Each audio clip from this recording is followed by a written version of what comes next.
If you had told me like a year or two ago that you'd be able to buy a retro handheld with a nice big screen that can handle all the old retro systems and even 3D systems like PS1, Nintendo 64, and PSP for $54, I would have called you a liar, kicked you in the shin, and ran home crying. And my mom would say, "Oh, sweetie, what's wrong?" And I would have said, "A mean boy lied to me, so I kicked him and ran away." And she would have said, "You were right to do that, son." And then she'd turn on Adventure Time and bake me some cookies to cheer me up. But now it's 2024. I have a few more gray hairs in my beard. We're all back to work, or we've lost our jobs. The GPU shortage has ended. Crypto is worthless. AI is taking over the world. And we have this, the SJGAM M17. And yeah, you guessed it, it's a retro handheld with a nice big screen, and it can handle all the old retro systems and even some 3D systems like PS1, Nintendo 64, and PSP, and it is just $54. It's not perfect, obviously. It's got some quirks, a little bit of jank, and it'll need some tinkering to get the most out of it, but at this price, it's insane. I'm flabbergasted that this thing is only $54. This thing is my new top pick for cheap handhelds. The new budget king. And this video is its coronation. All hail the lord of the budget handhelds.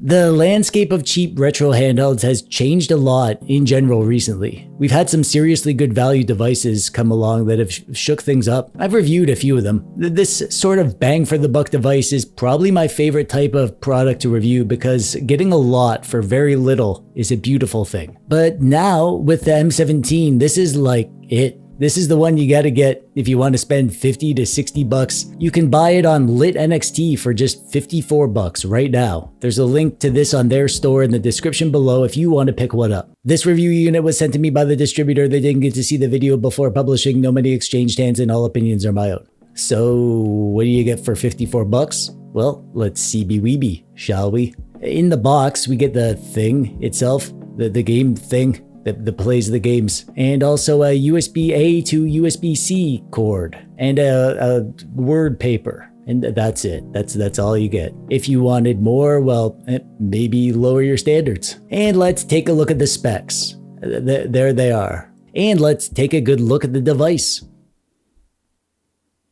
Alright, so now that we've had a good look, let's do a tour. On the front of the thing, we have 2 joysticks, a D-pad in the lower configuration, 4 face buttons, a volume up and down button up here, and a select button down here, and a start button over here. On the top, we have stacked bumpers and flared triggers, and a USB-C hole, and a headphone hole, and a micro SD card hole, and an on-off switch. Man, I love me a proper power switch. It makes it feel like a real retro thing. On the back, we have a fake speaker on the left and a real mono speaker on the right. Nothing on the bottom or the sides. Overall, it's a classy little device, I gotta say. You might have seen older revisions with a big thick bezel and a big M17 printed on the bottom. This is the 3rd revision and they cleaned it up real nice. As like a Nintendo Switch knockoff, a little mini PSP thing, I'm really into the way it looks. They did a great job. It's comfortable too. These rounded edges help the device just fit nicely in your palms, and the triggers are shaped just right for your fingies to rest up there, and the controls are good. Man, this thing just gets so much right. The D-pad is a little bit weird at first. It's a little bit of a weird shape with these skinny arms, but it feels good. No false diagonals, easy to do your special moves in fighting games, and the buttons are good. They are a loose membrane, so they're a little bit hollow feeling, but that's a minor nitpick. They work totally fine. Like I said, the triggers are comfortable to use. A little on the clicky side, so don't plan to play this in your bed at night next to your sleeping wife and her boyfriend. Overall, I have very few gripes with anything in terms of the build, the design, the controls. It feels like a device that should cost a lot more than it does. This version that I got from Lit NXT, the revision 3 version, I'm pretty sure this is an OCA laminated IPS screen now, compared to the previous version. It's a 4.3 inch 480 by 272 screen, which is the exact size and resolution of the PSP. Actually, I think it's likely that they're using aftermarket PSP screens on this thing. It's not a very high resolution though, so lots of games will have pixelization, but nothing deal-breaking, and lots of systems look amazing on this. And the sound is okay.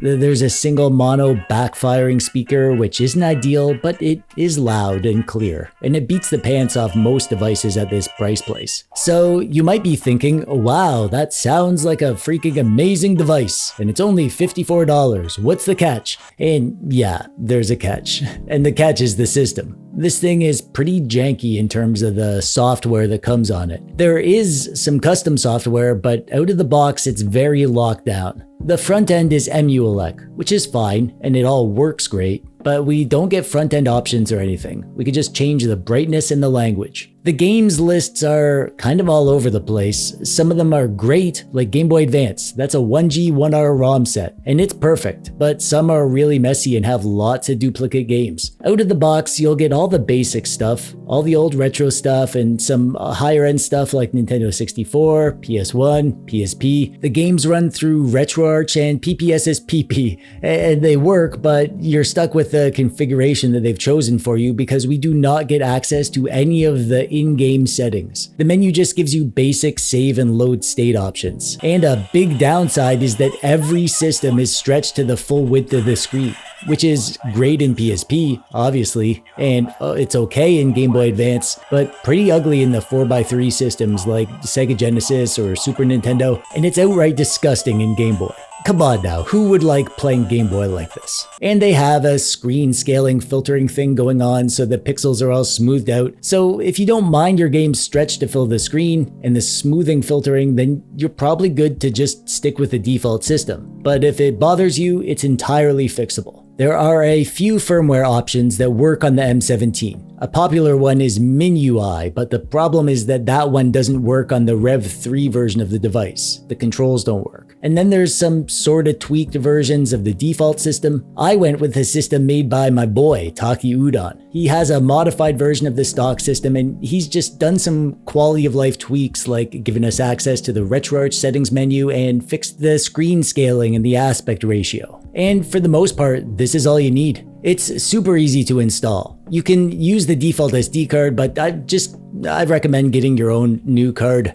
Just copy everything from Taki's zip to your SD card, and that'll work. But if you have the revision 3 version of the device, you'll need to make sure to grab these 4 files off the original SD card and put them in the same place as the files on the new card. Otherwise, your controls will be all messed up. And then obviously add your games and BIOS files to the ROMs in the BIOS directory. You can grab those off the original SD card or copy over your own. I just copied over my entire ROM library from my RG353V, and because we're on emulec, all the scraped art will work too. Not bad, right? Now in-game, we get most of the settings from the RetroArch quick menu, so you can access your core options to tweak the frame skip or whatever. You get access to the on-screen overlay, and there are some bezels to choose from to fill out the sides of the screen. You get latency settings, you can change the controls, apply shaders, and of course you can save the overrides for the game or the core. This is awesome. And I'd like to thank Taki for being a bro and making this for us. I'll link to his GitHub in the description where you can grab this image, and subscribe to his channel if you haven't yet for some reason. So now that we have a decent system and the games are set to run at the proper ratios, what is it like to actually game on this thing? Well, it's pretty freaking good, I gotta say.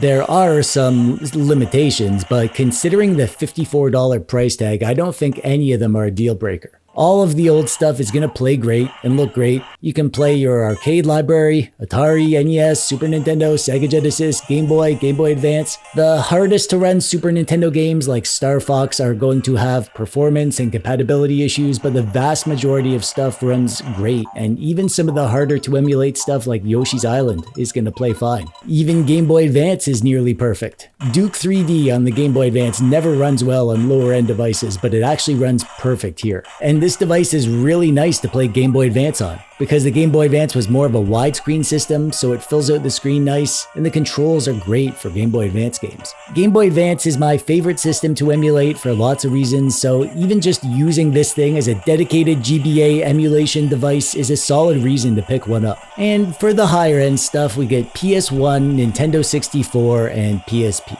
For PS1, we will not get full speed in every game with the default configuration. For example, in Bloody Roar 2, you can tell it's not running at full speed. However, we will get full speed if you turn on interlacing in the core options. You will see some graphical weirdness for objects in motion. Some games are worse than others, but it's worth the trade-off because most PS1 games will run just fine like this. There will still be a few that don't run great, but I think that's down to compatibility rather than horsepower. Nintendo 64 is alright. I had problems getting a couple games to run, and obviously the hardest to run games are gonna run like garbage. Even some pretty easy games to run don't run well on here. Mario 64 is working, it's playable, but it's not full speed and there's audio skipping.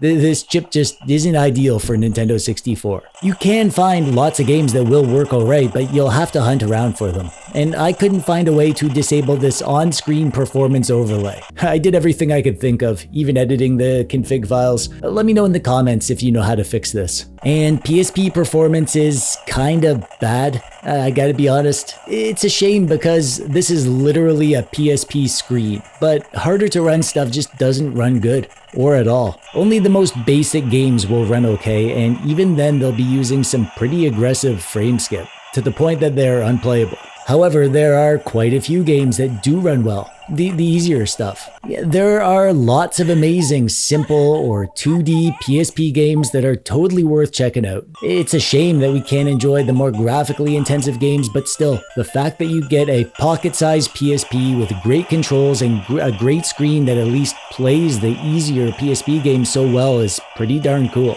So, who is this for? If you're looking for a device that is plug and play, easy to use, with comfortable controls and a good screen at a great price, and you don't mind that the games are stretched a bit and that you don't have access to make tweaks to the system, then this is definitely for you. If you don't mind doing a bit of tinkering to fix the major problems with the device and you want to see how far $54 can get you in the retro handheld world, then this is for you. If you're looking for a cheap device that is actually good, is something you can give to a kid or to use as a beater device that you don't have to be all precious about, then yeah, this is for you. If you're looking for a device that does everything perfect and gives you all the flexibility you could want to make changes and customize the experience, then no, this isn't for you. And if you want perfect Nintendo 64 and PSP emulation, then this definitely isn't for you. And if you want to make your own bath bombs, then, what? I think at this price, this is an incredible device. The build and the controls and the comfort and the screen mean that actually gaming on this thing is great. You could have a ton of fun with this. And now that we have custom firmware, basically all of the deal breaker imperfections are a non-issue. And it has potential to grow with better and better custom firmware in the future. Don't get this if you expect perfection, but do get this if you like good things at good prices. I'll include a link in the description below to this product where you can pick one up if you want one. And that brings us to the end. Thanks for watching and stuff. If you haven't subscribed yet for some reason, now is the perfect time to do that. You go ahead, I'll wait. I'm TechDweeb, thanks for watching, bye-bye.